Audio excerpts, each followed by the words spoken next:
Okay, thank you.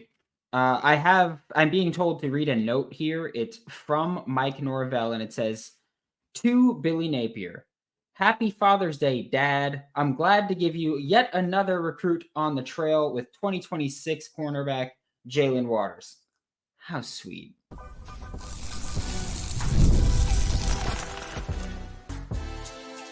You are Locked On Gators, your daily podcast on the Florida Gators. Part of the Locked On Podcast Network, your team every day.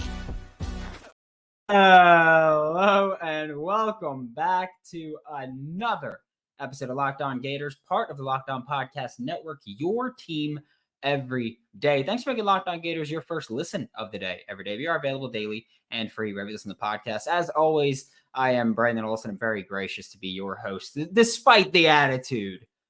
I'm very happy and grateful to be here. These days, every new potential hire can feel like a high-stakes wager for your small business. That's why LinkedIn Jobs helps you find the right people for your team faster and for free. Post your job for free at linkedin.com/lockedoncollege. Terms and conditions apply. And the Florida Gators had their final weekend of official visits this past weekend, Father's Day weekend. They also landed another 2026 commitment in blue chip corner Jaelen Waters, who decommitted from Florida State and committed to the Florida Gators. It's a beautiful thing to see and watch that happen. We'll talk about that a little bit later. But first, we're going to talk about the offensive commits, our offensive visitors this weekend. I've told you before, I'm going to say that a million times. It's going to keep happening. I'm sorry. I would change it if I can, but I can't. But we'll start with Vernell Brown III, wide receiver, legacy, 4-star wide receiver, visiting Florida State next weekend and is planning on a July commitment. Didn't really say early or late July, just planning on a July commitment. Initially, we were expecting a summer commitment, so now we're kind of narrowing it down a little bit. Maybe next week we'll get a early, mid, late July, whenever that may be. But we're getting closer and closer to that commitment date. I know that there is the whole Florida, Miami, Florida State, Ohio State debate about Vernell Brown III and where he winds up. And I think this is a very important thing to talk about. I wouldn't be shocked if he wound up at any of those schools. I will also say he doesn't have a decision made yet. I need that to be clear. Like, he doesn't have a decision made yet. So whether you hear people go, oh, he's going to be a Gator, he's going to be a Knoll, he's going to be a Cane, he's going to be a Buckeye, I don't think Vernell Brown III even knows that yet. So I don't think that anybody can definitively say what he's going to be. You might make your guess, you might make your prediction, but I don't think anybody can definitively answer that right now. I think Florida is doing just about everything they can to put themselves in the best position possible to land him. Because again, you can do whatever you can do until the kid makes the decision. All you're doing is trying your best, doing what you can do. And obviously you don't want to hear, oh, well, at least they tried their best. But I'm just saying, you lean into the legacy angle, which honestly, I don't know how much that helps Florida in just any legacy recruitment nowadays. And I know that a lot of people are going to hate hearing this. I don't like saying it, but it's just what I think is the case based on everything we've seen from legacy kids with all different schools, not just Florida, but just modern day kids like to carve out their own story, their own legacy. I don't think kids today care too much about the history of anything. Like, I don't think a lot of kids are like, oh, like, well, my family played here, so I should play here. I think you're more likely nowadays to get kids to go, and I hate saying nowadays. I feel like I'm just old man yells at cloud, but I do feel like nowadays you're more likely to get a kid to go, my whole family played here. I don't want to play there and just follow that path. I want to go do something new. So I don't know how much the legacy bit really plays into Florida's favor here. I know that this weekend they got him with Trey Wilson, and they were talking about using them together and having Trey Wilson, who's a very dynamic playmaker, talk to another very dynamic playmaker and go, hey, you can come here. Like, they know how to use us. Like they're going all out here. I want to make that clear. If Florida doesn't land Vernell Brown III, it is not due to a lack of effort. Just want to throw that one out there. Another wide receiver that was on campus this weekend is Donovan Olugbade. think I nailed that one. Another 4-star at IMG from Chicago originally.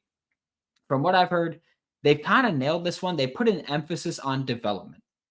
And they even had Jure Tank Hawkins, who's also from IMG, also had him hammer that development home. And I know that a lot of people don't like Billy Gonzalez as wide receiver coach. I know that a lot of people talk about their recruiting with him. I do think one thing he's had in his favor is that his receivers tend to outplay their rankings. I think he's a pretty good developer at receiver. I've said that before. I said that when they hired him, that I think he's a pretty good developer, bad recruiter, but pretty good developer. And then you've got the assistants that are better recruiters. So you can get them in there for Billy G, and then he can develop. But I do think that he's had quite a few receivers throughout his career outperform their rankings. And Brian Smith told us last week, he's like, hey, Donovan Olugbade is very much a professional type of player. He's a technician as a route runner. That developmental stuff, that should be a good selling point for him. So I want to throw that out there. That's Florida's pitch to him is development and playing time and getting him out there and getting him NFL ready. That's a damn good pitch, just so you know. For a player that is focused on the technique, on the development aspect of playing receiver, yeah, pretty good pitch there. Offensive tackle Tavares Dice was also on campus for an official visit this weekend, 4-star Auburn commit. And I will tell you this. There's 2 Auburn players that we're going to talk about. I got a little bit of a tidbit for both of them. Tavares Dice, I can tell you, him even going on this official visit pissed off Auburn. Okay? I want you to, they pissed off the Auburn coaching staff. Just so you're aware of that. And I said this a while back as far as Tavares Dice goes, and I'm going to continue saying it. It's just how I feel about all these, not just Tavares Dice, but all these recruitments where a kid commits to a program, and then after that commitment, you hear, oh, it's a 50-50 battle between school A that he's committed to and school B that he's not committed to. I feel like school B usually wins that. Again, because if you're truly committed somewhere, you don't take that OV elsewhere. It never becomes a 50-50 battle. And so I'm not saying Florida's going to land Tavares Dice. I am saying that I feel pretty good about where they stand, that we keep hearing, oh, it's a 50-50 battle. I don't feel good when Florida has a commitment and they take a visit somewhere else. And then we hear, oh, it's a 50-50 battle between Florida and this school. I don't feel good about that. I feel like Florida's going to lose that kid at that point because I don't think that as the reigning, contending, defending school, I don't think that you should be put in a position where it's 50-50 with anyone else. Even if they're open to other schools, it should still be 60-40 in your favor, 55-45 in your favor. It should never be 50-50 between you and another program when you already have the commitment. So that's why I feel pretty good about where Florida stands. It's not a Tavares Dice specific thing. It's a recruiting thing that I feel good about there. Running back Waltez Clark, who is currently committed to Florida, was on campus.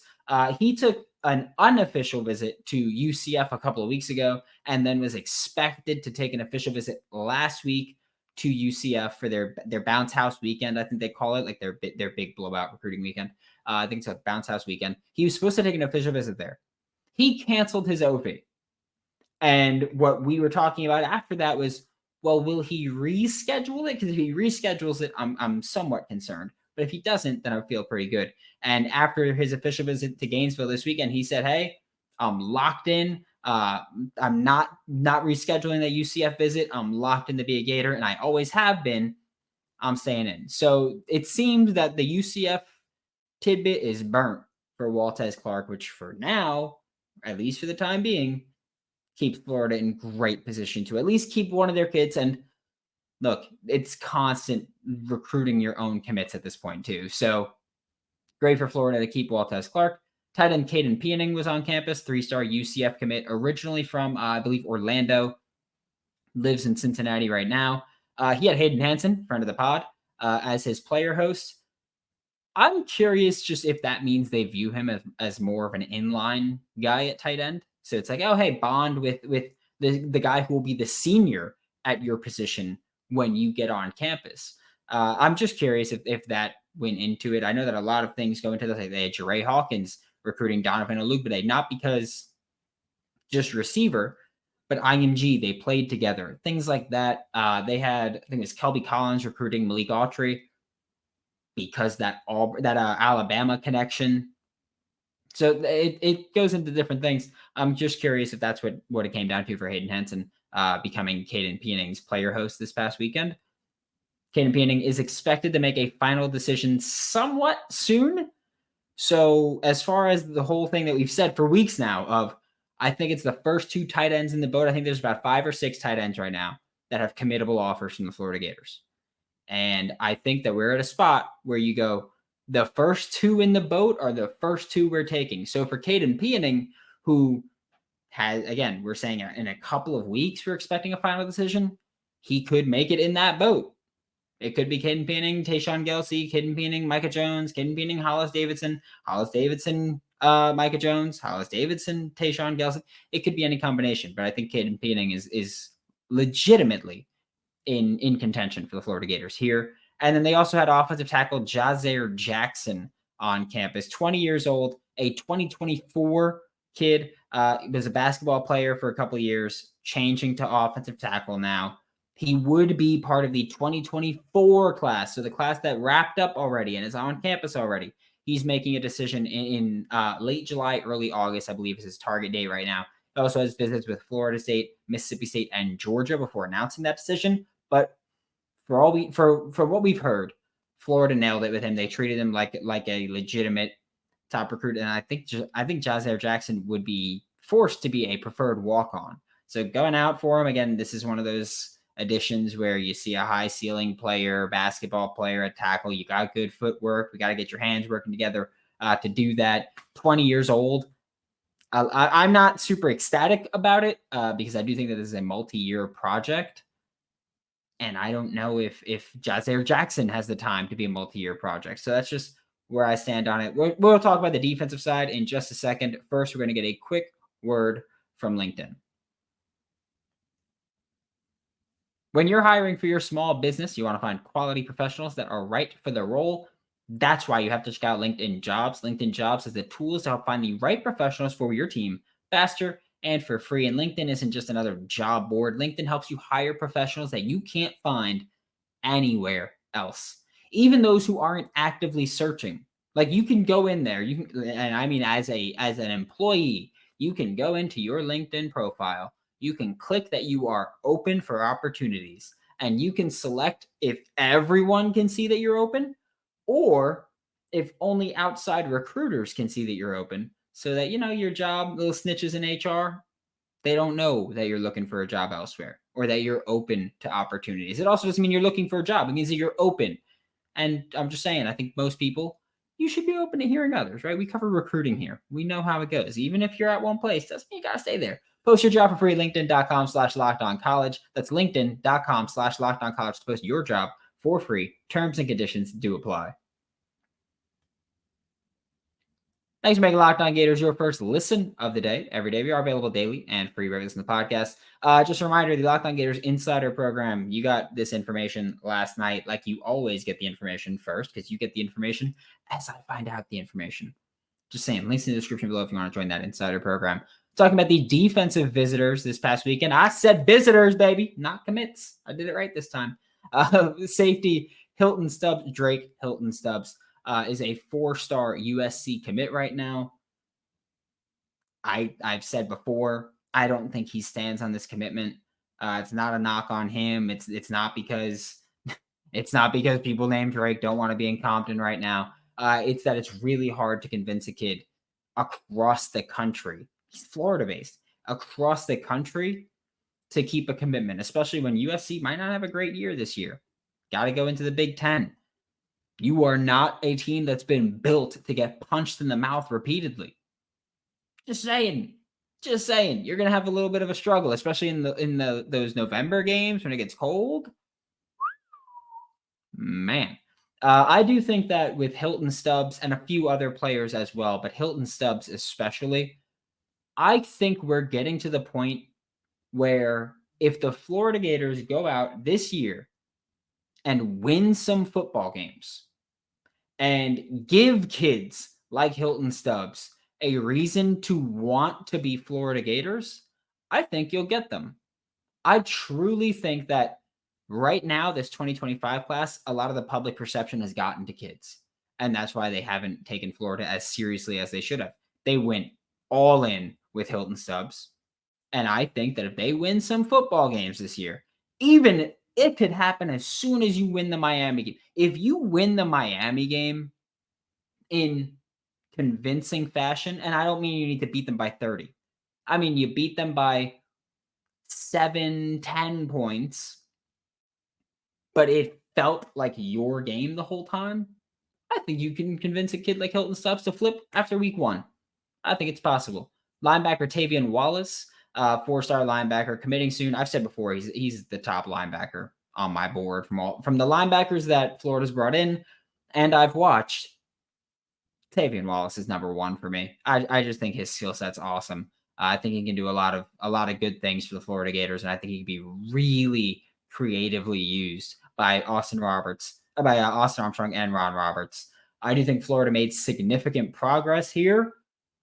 My main concern is that I feel like Florida's either slightly leading over Florida State right now or slightly behind Florida State right now. I know Georgia feels pretty good about him. I spoke to a source at Georgia, and they said they feel pretty good about him. It's rocky here just because he's visiting Florida State officially next weekend. So I think that's also where we stand kind of on what we're looking at with Tavian Wallace. But we've got ourselves a ball game here still. The Gators had another linebacker on campus this weekend in Ty Jackson, 4-star linebacker, in-state kid, but it feels like a long shot to land him right now. He was supposed to visit Florida State this past weekend, canceled it, and took the visit to Florida. And I will say, that means something. At least to me, that tells me like, hey, Florida's very realistically in this, because you don't cancel a visit to another school to take a visit to a school you have no intention of committing to. Just doesn't make sense to me, right? Or you have no intention of giving an opportunity, right? I'm not saying that Florida's in the lead here, but I do think that Florida has officially jumped Florida State here. But one thing with Ty Jackson is that he visits Bama next week officially. He's been to Bama more than he's been to any other school under both Nick Saban and Kalen DeBoer.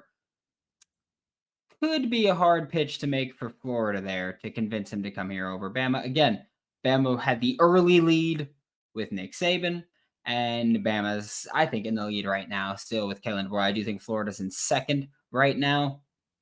Georgia's also in there, but I think right now you're looking at Bama, Florida as the top 2. And Florida, hey, maybe moved into first this weekend. But again, visits Bama next week. So you've got to outlast Bama here. You have defensive lineman Malik Autry was on campus this weekend, 4-star Auburn commit. And this is, I mentioned with Tavares Dice, I reached out to an Auburn source, reached out to one with Malik Autry as well. They're still feeling pretty confident that they can keep him in their 2025 class. I think that Florida feels pretty confident about being able to flip him. Not saying that they feel confident they will flip him, but that it's still a realistic possibility. And Florida hasn't and won't back off here. I just like that. I don't think that even needs to be said, but I'm saying it. Florida hasn't and will not back off. Safety Lagonza Hayward was on campus as well, 4-star safety. I said last week that I think Georgia was leading. And I stand by that. At the time, I think Georgia was leading. But he said after his official visit that Florida's his leader right now. And I do think that that's a great sign, especially because he officially visited Georgia May 31st, like that weekend, May 31st, June 1st, June 2nd. So he already officially visited Georgia.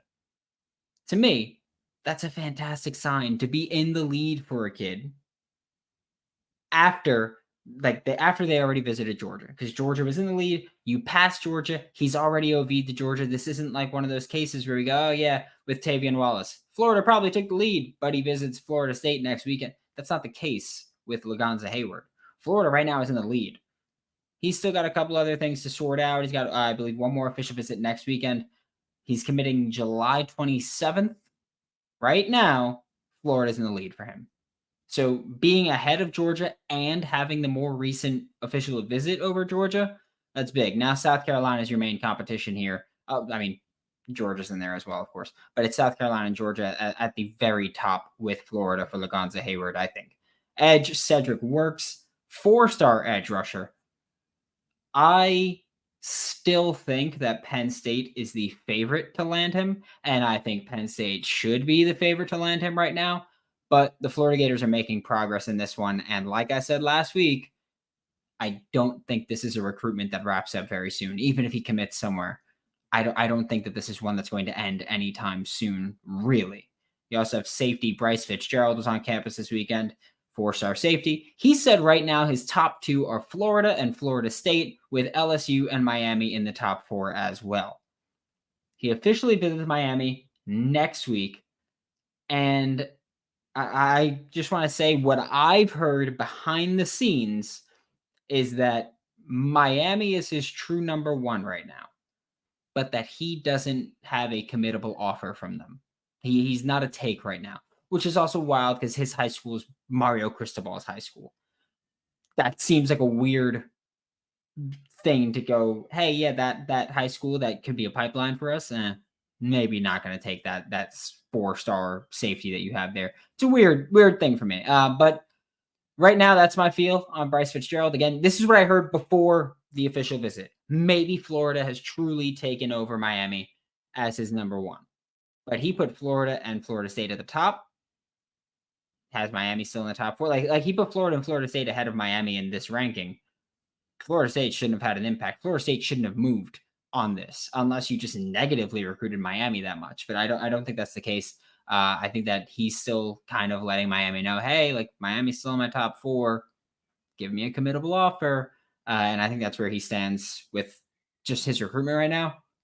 We are going to talk about just general thoughts, including the lack of momentum that the Florida Gators seemingly have. But first, a quick word from FanDuel. Summertime means baseball. The NBA Finals wrapping up. I thought they were going to wrap up on Friday. That was wild. And you can bet it all on FanDuel. Right now, new customers get $200 in bonus bets with any winning $5 bet. That's $200 that you can use to bet everything from Finals MVP, Jaelen Brown, to who's going to hit one out of the park. Pete Alonso frequently does that. I'm just saying. Pete did it. Pete did it yesterday. Pete hit, I think it was a 3-run home run yesterday against the Padres on Father's Day. He did that to the Padres. That was so disrespectful. I did bet him, though. It was plus 400 when I bet him. Bang. That's free money. Visit FanDuel.com/lockedon and add a big win to your summer bucket list. Remember that FanDuel is America's #1 sportsbook. Thanks for making Locked On Gators your first listen of the day every day. We are available daily and free wherever it's in the podcast and on YouTube. And like I said, we're going to talk about Florida general recruiting here, including the lack of momentum, lack of movement, lack of commits, whatever it is. I get being frustrated with it.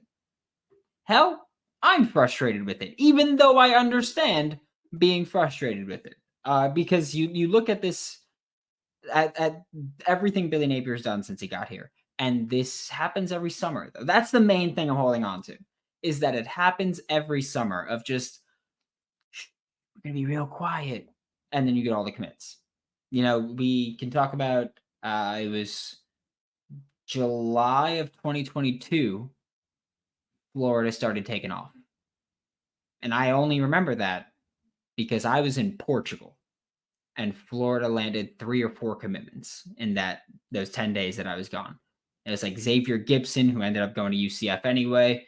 There were a few names that Florida landed some. Florida didn't land some. That was when Jada Rashada committed as well initially to Miami, not to Florida. This was when he made his Miami decision. And then Florida lost that. And it was like, yikes, that's rough. And Florida kind of bounced back there. Last year, Florida lost Austin Simmons to Ole Miss. He flipped from a 2025 QB for Florida to be a 2023 quarterback for Ole Miss. He's also a pitcher there, playing for the baseball team, obviously. And then Florida answered with Jamonta Waller, Amaris Williams. Like they went on a wild run. It was a Linsanity run because like half the kids didn't actually end up going. But Florida went on a wild run in the summer. This year, Florida's going through halfway through June right now. Haven't made much noise in the 2025 class with commits. I think the only commit this month is Hayden Craig, the punter. But and I know like Florida's got their I hate using this word. Florida has their silence right now, their silent commits. And they're probably, my guess is they're probably waiting for a time where they can fire off a chain reaction. I mentioned before, Lagonza Hayward is committing on July 27th. You get like July 12th to the 16th, and you go, hey, a couple of our silents pop off. 2 days later, next silent pop off. Because again, you've got a couple at this point, and things can change since then. But right now, you got a couple silents. And so maybe they're trying to get that up where you go, hey, Lagonza Hayward's committing on July 27th. Let's build some momentum for that. Let's make him want to be a Gator. Let's make these kids want to flip to Florida, whatever it may be. You might be trying to fire off a chain reaction. I will be openly concerned if we get to about July 10th-ish. I'm just thinking like a week to 2 weeks, like in between that range into July. And there's not more momentum for the Gators. You still got 5-6 commits. I want you to be around 9 to 10 at that time. And I think that's reasonable. We had 9 to 10 commits by July 10th, and then continue to pile on through the summer. Losing Caleb Singleton sucks. Lost a kid to Rutgers. I'm not going to try to spin it. He's been a priority target. I don't spin things. And just so you, like, I genuinely don't spin things. If I'm ever saying something that seems like I'm trying to spin it, I'm just telling you the truth as I know it. Like with Josiah Abdullah, I was like, look, I'm not going to try to spin things. This is what people are reporting, that it was genuinely mutual. I don't know that for sure. I don't spin things because I'm not trying to spin, you know. But losing Caleb Singleton sucks. I like this film too, so that's especially why he's a good player. But hey, lost in the Rutgers. I don't think this is a case in which Florida was like, bye, go ahead, walk. We don't want you. You're not a take. I don't think that was the case. He for some reason, even when he was on campus at Florida, said he wanted to wait it out for a little bit before committing. Gets on campus at Rutgers, commits at Rutgers. Yeah. I get it. Happens. All right. But for Florida landing commitments, building that momentum, like it's a hell of a lot easier for a class to fall apart than it is for a class to come together. If that makes sense to you. Like you can see how Florida has their like short bursts where they add a few commits, then it's silent, add a few commits, and then it's silent. And the class comes together there. But then you look at what happened in the 10 days leading up to early signing day last year, and you lost a bunch of commits. It's a hell of a lot easier for a class to fall apart than it is for it to come together. Like you win some games. Like right now, you'll probably get a few commits in the summer. If you win some games at the beginning of the year, you'll probably get another handful of commits. And your class is going to look pretty full at that point. You'll have like 17 commits at that point. And it's like, all right, well, we'll try to steal a couple from other schools before early signing day, whatever it may be. But man, and then I mean, also like 2026, you've got momentum. You do. And I do think that can help your 2025 class of these kids going, hey, like that's who's going to be here when I'm an upperclassman. Like right now, they're filling out the kids that are going to be overperforming underclassmen, that are going to be star freshmen, whatever it may be. You got quarterback Will Griffin, and you this weekend added cornerback Jaelen Waters. Hell of a player. Like I said before, when I tweeted it, was that Florida added Jaelen Seatbelt is his nickname. Jaelen Seatbelt Waters. I don't know what's better, the nickname or the film. Big fan of Jaelen Waters' film. He's done a hell of a job. Initially committed to Florida State. Flip. That's why at the beginning of the show, the letter from Mike Norvell to Billy Napier. Jaelen Waters is a great ad. Great first defensive piece in the class. And I put out a little, like a minute clip this weekend when he committed. I think he could earn a 5-star by the time we get to actual early signing day.